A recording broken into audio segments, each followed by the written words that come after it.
ያው እዚህ ጋር ስንዴ እየሸከሸኩ ነው። ተፈትጓል ቀድሞ። አሁን ድጋሚ እየሸከሸኩት ነው። እንግዲህ ይሄንን ነገር እዚህ ጋር ሞራል እንዲሆናቸው እኔ ነካ ነካ አድርጌ ወደ እነሱ አቀብዬ ቁጭ ብዬ የምለቅመውን ነገር አሳያቸዋለሁ። በርቱ በርቱ እያልሽ በርቱ። ያው እዛ ጋር ቡናም ቀራርቧል። ዛሬ ሞራል ገና እንትን ቡና ብቻ አይደለም ዛሬ የምጋብዛቸው። ምንድን ነው በቃ እኔ ምን እንደምጋብዝ ነው። ልክ ሲጨርሱ ዝም ነው የምላቸው። ያው ስንዴ ሸክ አድርገን የኔን ፋንታ ጨርሻለሁ። ወደ እነሱ አስተላልፋለሁ። አሁን መለቃቀመውን ነገር አሳያቸዋለሁ። ከዚህ በላይ አልበላም ብለሽ ነው ፋንታሽ? ይሄ ነው። እኔ መጀመሪያ ደረጃ ስንዴ ነገር አትቢ ተብያለሁ። ግን ያው ለደንቡ መቅመሴ አይቀርም።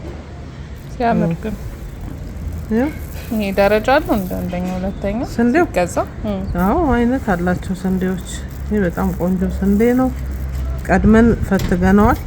ስንዴ ሁል ጊዜ ሲፈተግ ዛሬም አሁን ውሃ ነክሬው ዛሬም ብፈትገው ገለባ ይወጣል፣ ነገም ብፈትገው ገለባ ይወጣል። እህሉ ተፈትጎ ያልቃል። ገብስ ግን አንዴ ነው የሚፈተገው፣ ገለባው ባንዴ ይወጣል። ይሄ ግን አሰር ብቻ ነው መጨረሻ። ያው እንደዚህ ሸክ አድርጌዋለሁ።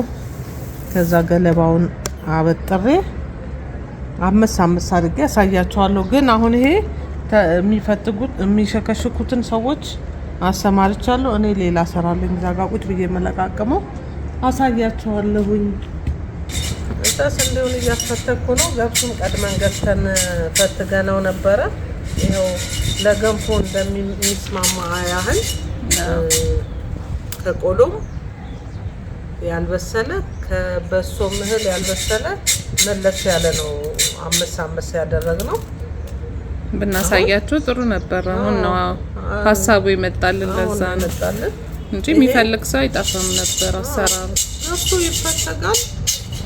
ይህ ትንሽ ፀሐይ ላይ ወረር ያደርግና እንደገና አበጥረ ነው ከዛ ሸክሽከ ነው አምስት የምናደርገው።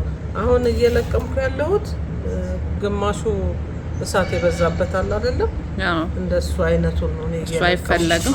አንፈልገውም። እሱን ነው የምለቅም ያለሁት። እንግዲህ ገንፎውን እያዘጋጀው ነው። ለምንድን ነው እንዳትሉኝ እንዳትጨነቁ ልንገራቸው። 8ኛ የልጅ ልጅ ላገኝ ነው። የተጠባበቅን ነው። እንግዲህ ገንፎ መብላት የሚፈልግ ሰው መጥቶ ወፍጮ ቤት ይሄድ። ሌላው ተዘጋጅቷል። መብላት የሚፈልግ ሰው ወፍጮ ቤት ይዞልኝ ሄዶ አስፈጭቶ ያምጣልኝ። በስመ አብ ኑና ብሉ ነው እንጂ ሲቀላቀለን እናሳውቃቸዋለን። ገንፎ ቅመሱ ታያለሽ። ያኔ ልበላቸው አይቻልም። ለፈተጋውም አልመጡም እንዴ? ስናዘጋጅ አልመጡም። አይሆንማ። ለስንት ሰው ይሄው ላይ ይዘጋጃል።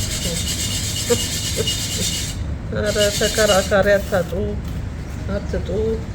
ወገቤን እዚህ ነው መከራከረው እንዴ? ሲደርስ እንግዲህ ገንፎ ቀመሶ እንላለን። አስፈጭተን ስንመጣ እንጠቃቅማለን። አጃችንን ደግሞ እናሳያቸዋለን። ለአጥሚት የሚዘጋጀው እንግዲህ የሁላችሁ የ8ኛ ልጆች የልጅ ልጅ የማን እንደሆነ አልተናገርሽም። ደረጃ ይገምቱ እናንተ የማን እንደሆነ። 4 ሴቶች አሉ። 4ቱም ሴቶች እንግዲህ ከ4ቱ ሴቶች 25% አላችሁ። 25% ያው 4 ስለሆንን የማን እንደሆነ ለማወቅ ቻንሱ 8ኛ ደረሽ። ተመስገን፣ እግዚአብሔር ይመስገን። በጣም ደስ ይላል። በጣም በሰላም ትገላገል ነው። መብራን ትቅረባት የምትወልደዋል በሉልኝ። መርቋት ለሷ እግዚአብሔር አምላክ እኔንም እድሜና ጤና ሰጥቶኝ እንዲህ ደርሻለሁ። ያው የሴቶች እናት ነኝ፣ አርሳለሁ። ተመስገን ነው። አዎ ከመውለዷ በፊት ወላዶ ራሴን መጀመሪያ ልጠግን አይደል? ጉልበት እንድታገኝ እንጂ አብረሽ በቃ አልጋው ላይ አብረሽ ትታረሻለሽ። ካልሆነ አቅምሽን ጨርሰሽ ካሁን ቃቻለሽ እኮ እንዴ ቀጥ አድርጌ ነው ማሩሳችሁ። ወይ ለካ አራተኛው ማንዶቻችን 3 ቀሩት ያ 3 ቀሩ እንግዲህ ባፊ ጠፉ አለ። ሚስጥር እኮ አይሆንልንም። በተለይ እኔ አይሆንልኝ።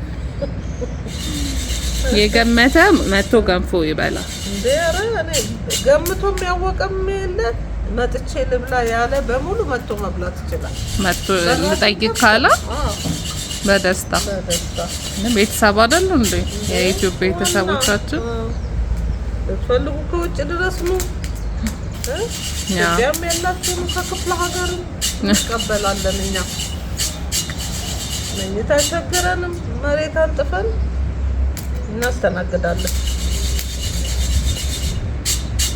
አሁን ምን እንደሚቀረው አሁን ይሄንን ከለቃቀምኩ በኋላ ወደ አጃው ደግሞ ገባለሁ። ለቀማ ነው አጃው። አጃ የተፈተገ ስለሆነ አጃ ብዙም እንትን አያስቸግርም። በቃ ዋናው ተፈትጎ ጥሩ ነው። ቆይ ስገለብጥ አሳያችኋለሁ።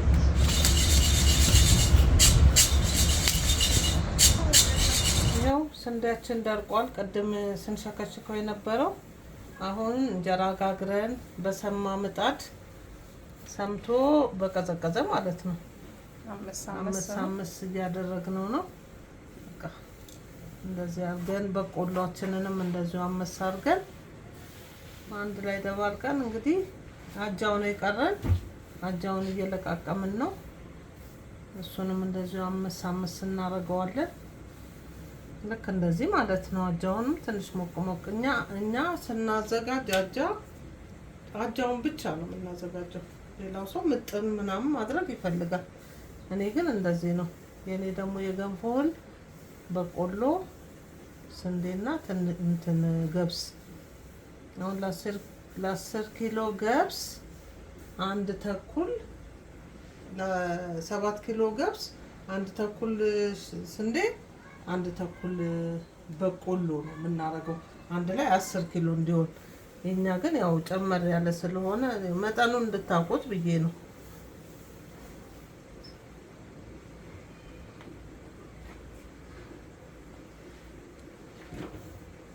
ሌላው የሚታመሳል። ሌላው በቆሎ ነው የሚታመሰው። በቆሎና አጃ ቃሌላ። ከዛ በኋላ አደባልቀን እናሳያቸዋለን ስናደባልቀው ወደ ወፍጮ ቤት ልንወስደው ስንል ማለት ነው። እንደዚህ አድርገን ያህል ነው የሚታመሰው። የኛው ነው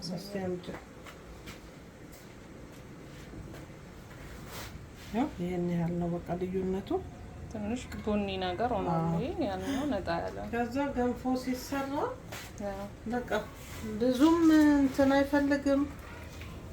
ብዙ ጊዜ እንትን ሰዓት እንዴት ነው እሳት አይፈልግም። እሳት ብዙም አይፈልግም። በቃ ሁሉም እንትን የበሰለ ነው። ፀሐይም ደግሞ ይፈልጋል። አሁን እኮ ፀሐይ በጋ አይደለም እናቴ፣ እስከምትዳረስ ድረስ ፀሐይ ነው የምናስደበድበው ወላዷ። በኋላ ደግሞ እንገናኛለን በቆሎ ጋራ። ቅድም ያመስኩት ስንዴና በቆሎ ይሄው እዚህ ጋር ተቀላቅሎ እንደዚህ ነው ቁጭ ብሏል። እና ከገብሱ ጋራ ቀላቅለን ነው የምናስፈጨው። ገብሱን ለቅመን እስከምንጨርስ ድረስ ነው። ይሄ ደግሞ የአጥሜት እህል ነው። አጃ ብቻ አጃ ነው። ገና አልተለቀመም። ገና ጉዳችን ነው። ይሄ ሁሉ ተለቅሞ እንትን የሚለው አጃ ብቻ ነው እኔ የማረገው አጥሜት። የዛሬ ውሏችን ይኸውላችሁ ይሄን ይመስላል። እንግዲህ ወፍጮ ቤት ሄድን ሰው ነው የምንመስለው። ምን ይደረጋል እንግዲህ ለዓለም ነው ለደስታ ነው። ዛሬ ሙሉ ቀን እዚህ ነው ያልነው። እንግዲህ የዛሬ ቪዲዮአችን ይሄን ይመስላል። ስለተከታተላችሁ እናመሰግናለን። በሌላ ቪዲዮ እስከምንገናኝ ተፈይቶ ወንፎን ስንሰራ እንቀምሰዋለን። ሲደርስ እንጠራቸዋለን። ቻው ቻው። እና እንወዳቸዋለን።